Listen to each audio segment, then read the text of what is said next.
Les livres magiques, ça fait rêver, hein.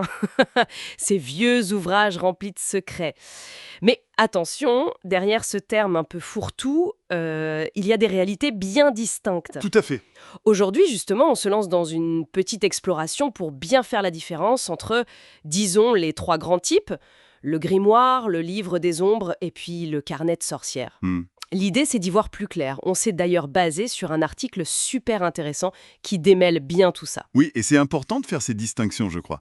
Parce que ça nous aide à comprendre l'évolution des pratiques ésotériques, en fait. Exactement. On part de textes très anciens, parfois un peu sulfureux ou réservés, et on arrive aujourd'hui à des approches beaucoup plus personnelles, centrées sur soi. Alors, commençons par le plus connu, le grimoire. On a tous cette image du vieux bouquin un peu poussiéreux, limite inquiétant. C'est ça.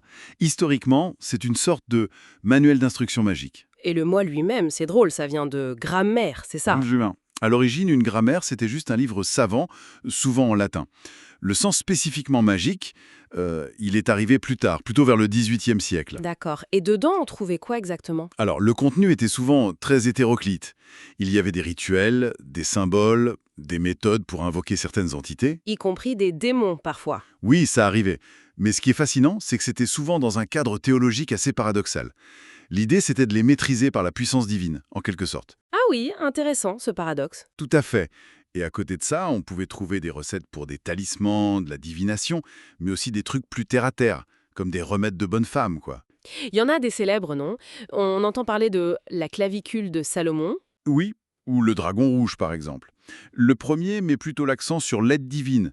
Le second est plus orienté sur la contrainte des esprits.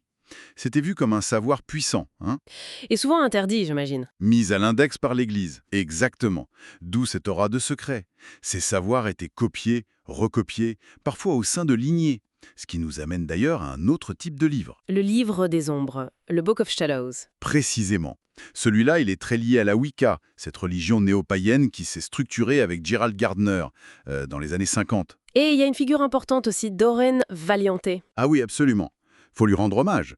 C'est elle, en tant que grande prêtresse de Gardner, qui a beaucoup retravaillé les textes initiaux. Elle leur a donné plus de poésie, de profondeur. Et ce livre des ombres dans la Wicca plus traditionnelle, disons gardénérienne ou alexandrienne, c'est un peu le texte fondamental? C'est ça.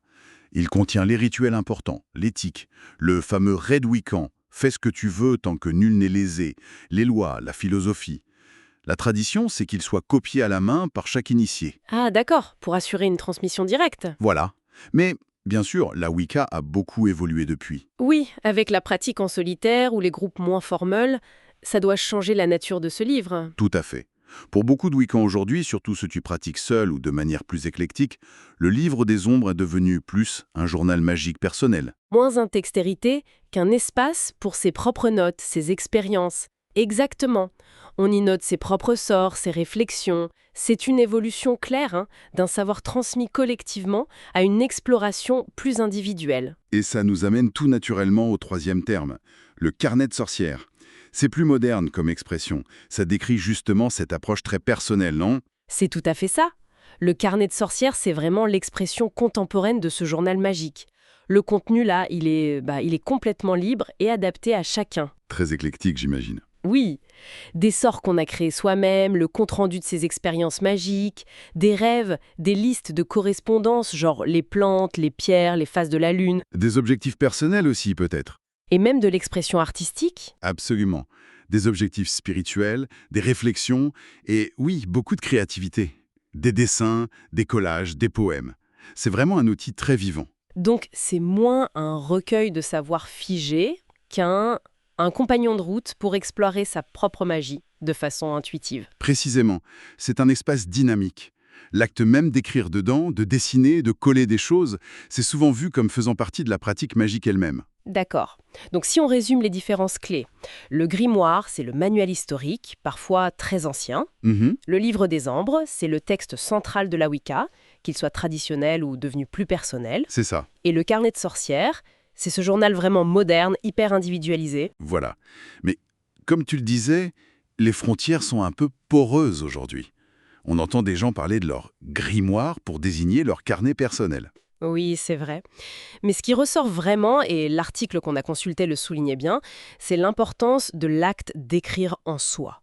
Peu importe le nom qu'on donne au livre. Tout à fait, c'est le point commun essentiel, que ce soit pour conserver un savoir ancestral, transmettre des rituels précis ou explorer ses propres intuitions, l'écriture c'est une sorte de euh, technologie magique fondamentale. Une technologie magique. J'aime bien l'idée. Oui, ça permet de fixer sa pensée, de concentrer son intention. Ça crée un objet concret, un lien tangible avec sa pratique, son cheminement intérieur.